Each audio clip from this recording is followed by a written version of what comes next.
সুন্দর জিনিস দেখাবো আপনাদের। থাইল্যান্ডের একটা শহর, এই শহরের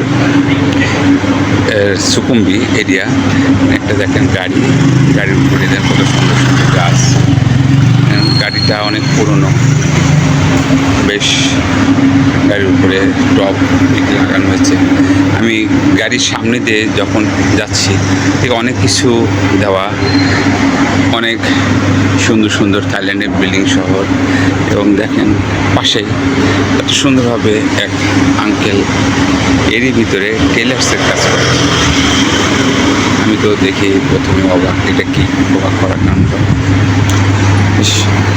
দেখে খুব সুন্দর লাগলো, ভালো লাগলো। তার কর্মজীবনে সে এই কাজগুলো করছে, তারে তো অনেক বয়সে সে কাজটা করছে গুড, এবং তার কাছে অনেক কাস্টমারও আসছে।